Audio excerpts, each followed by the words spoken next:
베를린에 작년 8월부터 살기 시작해서 현재까지 초등학교 고학년 1명, 그리고 중학생 2명, 공립학교 보내고 있는 한국 엄마입니다. 네, 오늘은 독일 방과 후 활동 궁금해하실 것 같아서 좀 준비했습니다. 베를린 한정이라는 점 기억하시고 들어주시면 좋겠어요. 우선 저희가 11월이니까 학교 시작한 지 1학기 시작한 지 2달 후에 9월부터 시작하니까요. 학교를 다니기 시작했는데 초등학생은 학교 벨코멘이 따로 있지 않고 그냥 일반 반에 있다가 벨코멘 수업에 따로 나가는 상황이라서 일반 학교 수업을 그대로 따라가게 됐어요. 학교 입학하자마자. 그러다 보니까 오는 시간이 오후 한 1시 좀 넘거나 늦게 오면 2시 이 정도 와서 초등학생은 사실 걱정을 안 했는데 중학생 친구들은 벨코멘은 수업이 따로 있는데 벨코멘 수업이 그렇게 길게 하지 않더라고요. 그래서 오전 11시 반이나 12시쯤에 집에 오는 거예요. 그러니까 너무 빨리 오니까 저는 이제 독일어를 조금 더 많이 노출시켜주고 싶은 그런 생각이 있어서 방과후를 좀 많이 고민을 했는데 첫 학기에는 그게 그렇게 잘 되진 않아서 좀 고민을 했는데 두 번째 학기에서는 굉장히 다양한 방과후 프로그램을 하면서 지금 굉장히 만족스럽게 지나고 있기 때문에 어떻게 그렇게 할 수 있었는지 좀 말씀을 드리고 싶습니다. 우선 학교부터 얘기를 드리자면 초등학생 같은 경우는 학교에서 처음에 신청을 할 때 그러니까 뭐 간스탁이라고 하루 종일 있고 싶니 이거 물어보셨어요. 근데 한국에서와 마찬가지로 초등학교 한 3학년 이상 되면은 사실 학교에 하루 종일은 돌봄 받기 싫어하기 때문에 저도 당연히 선택 안 했고요. 그리고 호트라고 뭐 좀 다양한 프로그램을 그나마 하는 그런 것도 주셨는데 그것도 마찬가지로 학교 돌봄에서는 할 수 있는 게 이제 제한되다 보니까 그런 거는 저는 이제 신청을 하지 않았습니다. 그리고 방과 후 선택 수업을 저희 학교는 안 주셨던 것 같아요. 그때 학교에서 그런 게 많이 없다고 하셨던 것 같아서 안 주셨고, 그다음에 뭐 지역별로 VHS라는 곳에 보내시기, 이거는 근데 학교가 아니기 때문에 이건 좀 나중에 말씀을 드릴게요. 그래서 우선 초등학교 같은 경우는 그걸 신청을 하라고 주셨는데 저희는 신청을 안 한 케이스였어요. 왜냐면 좀 늦게 오는 것도 알았고 학교 돌봄은 필요하지 않기 때문에 그래서 초등학교 같은 경우는 신청을 안 했고요. 중학생 같은 경우는 학교 방과후를 신청을 하라고 그랬는데 아이들이 없다고 그러더라고요. 자기들이 갈 때가. 그래서 그런가 이상하다 했는데 이제 학교 상담할 때 선생님한테 말씀드렸죠.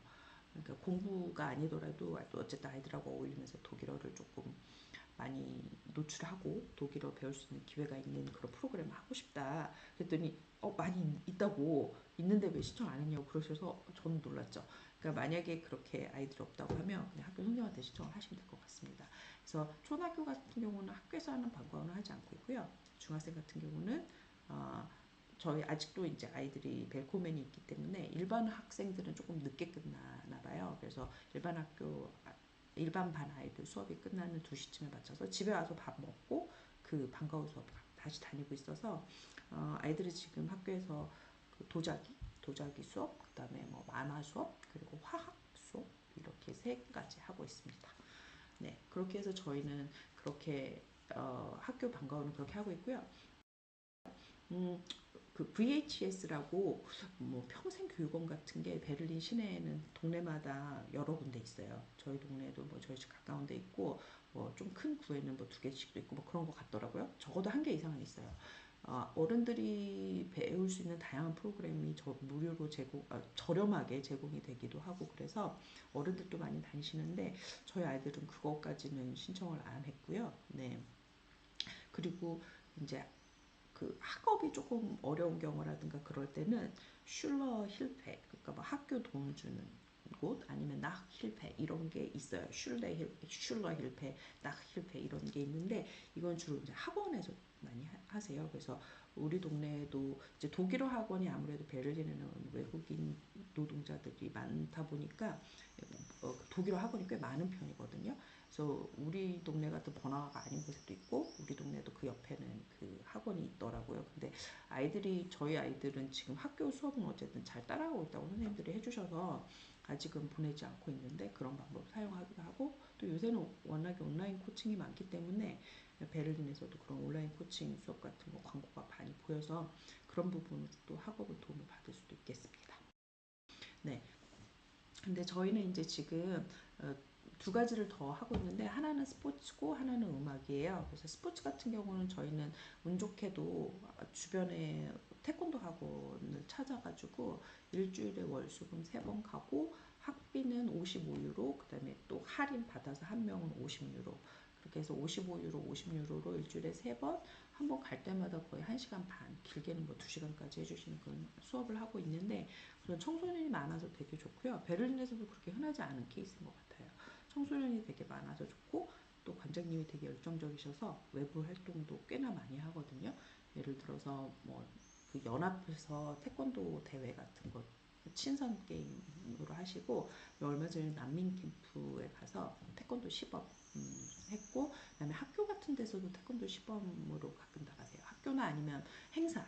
예, 저희 처음에 도착했을 때 저희 아이들은 이제 온 지 얼마 안 돼서 끼지 않았는데, 지금이라면 갈 만한 그런 외부 행사 같은 거에 초청을 받아서, 지역 행사에 초청받아서 우리나라에서 태권도 시범하는 것처럼 그렇게 해서 아이들이, 그래서 본인들이 배웠던 거를 뽐낼 수 있는, 그리고 그런 거 할 수 있는 기회가 많아서 되게 좋아요. 또 스포츠 같은 경우는, 다른 경우 같은 경우는 뭐 수영장은 여기서 구에서 운영하는 수영장 다 있고요. 거기 가서 수영 수업 할 수도 있고, 대부분은 이제 동네 근처에 뭐 테니스 클럽이라든가 아니면 뭐 축구 클럽이라든가 아니면 뭐 조정 같은 거 하는, 강 주변에는 조정 클럽 이런 게 다 있는 걸로 알고 있어서 그쪽에 가서 등록을 하거나, 아니면 스포츠 센터 같은 것도 꽤 크게 많이 있거든요. 그래서 그쪽에 신청을 하셔서 등록을 하시면 되게 비싸지 않게 저렴하게 다닐 수 있는 걸로 그렇게 알고 있습니다. 그리고 음악 같은 경우는 서양은 거의 대부분 마찬가지인데, 대부분 학원이 있긴 하더라고요. 뭐 돌아다니다 보면 뭐 뮤직 슐레 이렇게 붙여놓은 데 있어요, 학원으로. 근데 저희는 그렇게 하는 거는 조금 부담스럽기도 하고, 아니면 또 개인 교습인데 이거 취미라서 개인 교습도 받기도 조금 그렇고 했는데, 다행히 저희 집 근처에 한국으로 치면 청소년 문화센터 같은 거를 서울에 있을 때 본 적이 있는데, 약간 그런 게 동네에 있는데, 여기는 그냥 나흐반 센터, 그러니까 이웃 센터, 그러니까 커뮤니티 센터죠.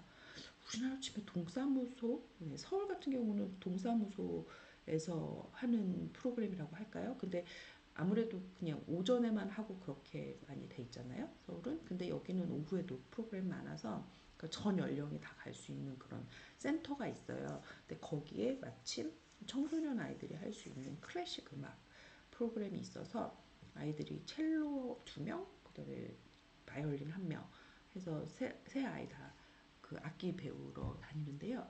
일주일에 한 번밖에 가지 않아요. 그런데 좋은 점이, 이제 부모 서명하면 악기를 빌려주세요. 그래서 집에 지금 첼로하고 바이올린이 있습니다. 그러면 아이들이 스스로 연습하기도 하고, 또 좋은 점이 아이들이 이렇게 밖에 나가서 연주할 수 있는 기회가 엄청 많더라고요. 그게 되게 작은 콘서트도 많고, 또 조금 큰 콘서트도 있어요. 그렇기 때문에 그 콘서트 앞두면 아이들이 아무래도 연습을 해야 하기 때문에 자연스럽게 조금 많이 느는 것 같아요. 그래서 작은 콘서트라고 하면 그 모임을 홍보할 수 있는 그런 뭐 마을이나 아니면 뭐 아이들이 많은 곳이나 아니면 부모님 대상으로 하는 그런 작은 콘서트도 하는데, 얼마 전에는 저희가 유엔 난민기구 거기에 초청을 받아서 또 가는 그런 콘서트도 했어요. 이제 처음에 오프닝하는 그런 식으로. 그래서 그런 큰 행사에도 초청을 받았고, 또 지난 여름방학 때는 이제 베를린에 있는 그 다른 그런 단체, 그런 음악 단체들하고 같이 조인해서 음악 캠프 같은 걸 열어주셨어요. 그래서 그 뭐 캠프 같은 거 끝난 다음에 또 같이 합주하고, 그래서 이런 되게 다양한 기회가 많아서 아주 아주 아주 만족하고 있습니다.